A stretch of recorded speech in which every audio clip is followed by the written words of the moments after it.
I think we're good. It's just because you're tall. Like I'm kind of long, so I'm gonna sit a little back. So you have one of my favorite lines in the series. It's the one where he's talking about how only terrible people make it to the top because the ladder is made of humans. Yeah. Was that a line that stood out to you when you got the script? Ooh, yeah. There's a lot of lines that stick out, and it was kind of a different line to hear from Billy because he's usually just joking around, but it's one of the more serious moments. So it definitely did stick out because it's one of those different lines that you get to see from him. Yeah. And for you, you're playing a character that has many layers, and I'm really fascinated by the fact that he's sort of playing into a stereotype because of survival, but then, of course, you as an actor, you're enjoying subverting from the stereotype. So how do you approach playing those layers? You hit the nail on the head right there. One of the things that made me so excited about playing this part was the fact that he was the opposite of a stereotype. That said, I got to have a lot of fun in the stereotype because stereotypes are based in truth a lot of the time. So a lot of the ways that Willie communicates, maybe those looks that he cuts, the stuff I've seen growing up. However, the thing is, he's more like me because he's the only one who doesn't want to hurt anyone. Yeah. Like, most people don't want to do that. Most people don't want to hurt other people. Yeah. So the fact that he's the one that feels that way, it makes it really cool to play. All of the characters have a lot of traumas that get explored, and they show the backstory with the animation. How aware do you think your characters are of their traumas and how they're affecting the way they interact with other people? Probably, I mean, there are very smart characters, and like you said, they get to have a lot of lines that where they speak their minds. But I think there's a difference between, even when you say it, you might not feel it, because you might be able to say something a million times, but that doesn't mean that your mind is going to allow you, or your heart's going to allow you to feel that. And so I think they are aware, but I don't even know if they're able to comprehend them. Yeah, I agree. For Willie, I think he's very aware. The whole reason he's where he's at is because of his past. That said, I don't think he's drawing any connections, thinking the reason I'm here is because of this, and if I had done this, that, like, he's not connecting those dots that thoroughly, but he is aware that he's where he's at because of his past.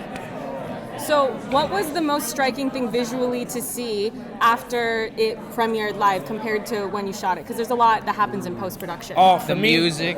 Episode 9, it knocked me off my rocker because I knew 5 was going to be crazy. But when I watched episode 9, I was like, how are they making the show? I was truly floored. That one really, it knocked my socks off. Yeah, and the editing and the music just brings a whole other thing to it that you couldn't even imagine the show would not work without all of the amazing post-production that gets done for it. So, Agreed. Yeah. Ready? Yeah. Hi. Your makeup. I love your makeup. Thank Finally, you. somebody else that Purple. understands that neutral eyeshadow ain't it, sis. It ain't it, sis. So I have to ask, Petra is such a closed-off character, and she keeps a lot of herself to herself. How do you approach playing that so you can still inform the audience of who this character is? I mean, she's human. You know, we didn't want her to come off flat or static, so we have these little moments that were written in for you to see her softer side, you know, so that you understand that she's not one-dimensional and she has a lot of dynamics to her, you know. So you have those moments with Billy where you see that she's so guarded and defensive and wants it so badly, but it's too real for her. Billy's feelings are too real for her, and that's why she chooses Victor. That's why she involves Lex, you know. It's just because her and Billy alone is too much for her. It's too much at stake, and she can't afford to lose that. So what stood out most to you visually, or anything about the post-production editing once you actually got to see it after shooting it? I mean, whenever I did ADR for the 2D animation, Yes. it was always like black and white, just sketches or just pictures, so I couldn't quite see what was going on. So seeing the final finished product was incredible. Let's see how it played out. I felt like I wasn't getting it right, trying to match the. I feel like I wasn't getting it right, trying to match the emotion and feeling in an ADR studio, right? Because I'm overdubbing this, so I'm bleeding out on the floor with Victor, and so trying to match that, I was just feeling really unsure of how it was going to result. and they did an amazing job in the editing room. Do you feel like now you're more interested in doing animation jobs, or I don't think that's the right 100%. word, but yeah. I actually inquired with my agents like a week ago. I was like, hey, what do you got for me? And I did an audition for an animation movie. Very nice. Like a few days ago, yeah. I really want to ask how you went about finding the right animators to work on the show and the right artists. Well, Titmouse was kind of the first name that we came to as far as the animated backstories. We knew their work. We knew that they could do the volume of work that we had. And then it was about kind of pairing them with Wes Craig, who did a lot of the keyframes. And it was very lucky that Rick has a background in animation, so he kind of knew what to look for and kind of what to ask for. And it was a big gamble to do this convention because it's like running a whole nother production on top of your film production. But we were really lucky to have great partners in Titmouse and have it all come together. And then Polyester, who did the Vegas episode, the animated sequence in Vegas, absolutely did an incredible job as well. So when you were developing the show, how did you decide how far you wanted to take all of these flashy visuals and these really complicated sequences? Because it seems like the type of thing where if you take it too far, then maybe people lose a grip on what the show is actually trying to say. So how did you find that balance? I think it's just a discussion between Rick and the Russos and myself and the rest of our partners who are all department heads, and just trying to figure out what's the right balance. This show is very tricky because it has drama, it has comedy, it has 2D animation, it has drug trips, and it's a very kind of fine needle to kind of thread with all those different elements and trying to kind of make them all work harmoniously. So it's just constantly talking to your partners and just making sure that we're not flying off the rails. Yeah. And then what can you share about the fight sequences and how you went about getting the right team to make them look really good? Yeah, so we've had the same fight team since the pilot. Originally the fight team was Dave McCumber and Larry Lamb. Dave didn't come back after the pilot because he was working on a big feature, but we were lucky to have Larry come back with a gentleman named Brian Ho, who's an amazing fight choreographer. And their team in Vancouver is, as good as it gets. They do Altered Carbon. They're fantastic, super creative guys, and it's really just a conversation with them after they read the script.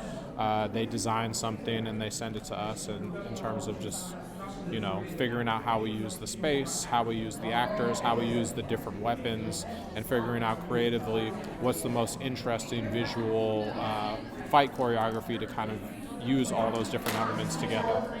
And of course, this is a show with a large ensemble cast, and all of these characters have their stories to be told. Yes.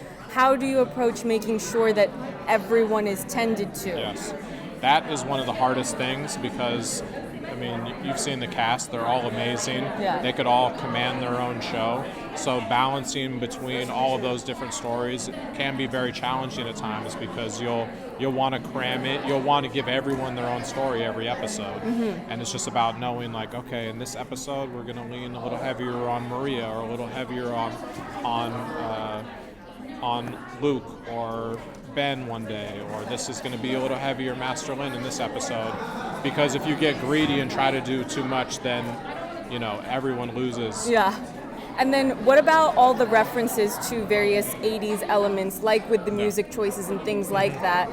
Where does that come into discussion, and how did you approach that side of it? Part of that is organic, part of that is specific stuff that Rick wants, or it came from the comic book, or the set dressers will layer in certain stuff.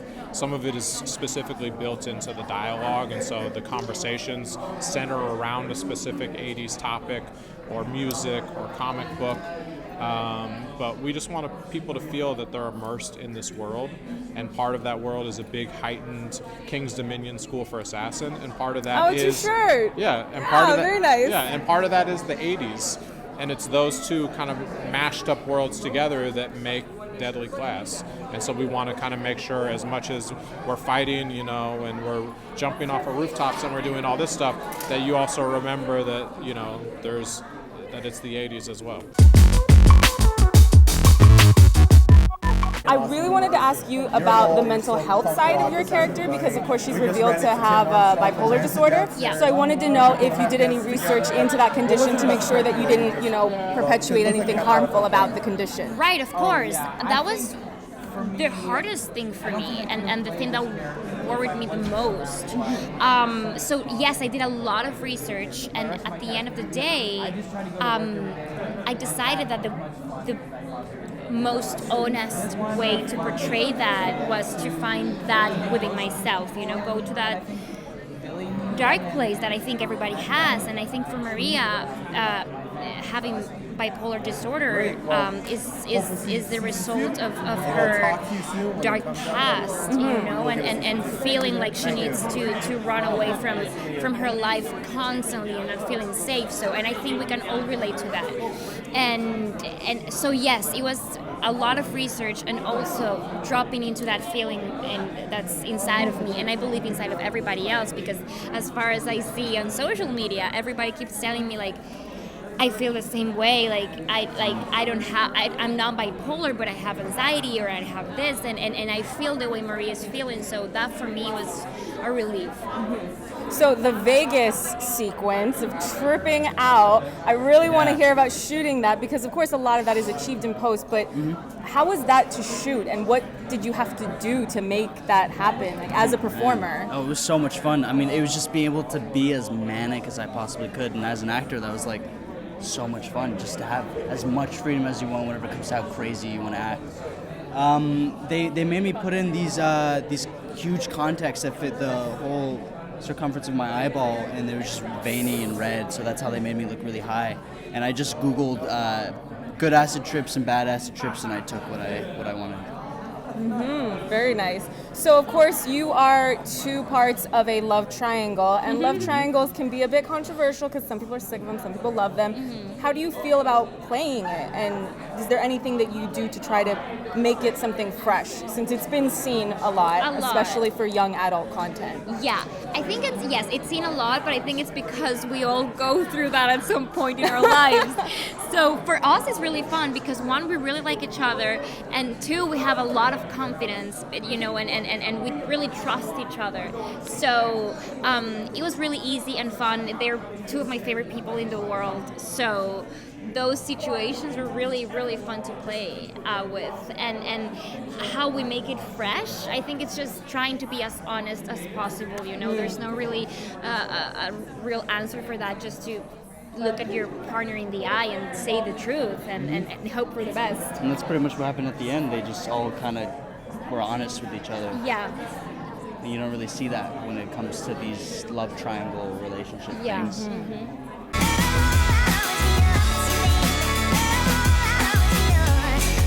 Thank you. Your makeup is amazing. Thank you. Straight men have been complimenting me. That's how good it is. That's amazing. Did you do it yourself? Yes, of course. Oh my God.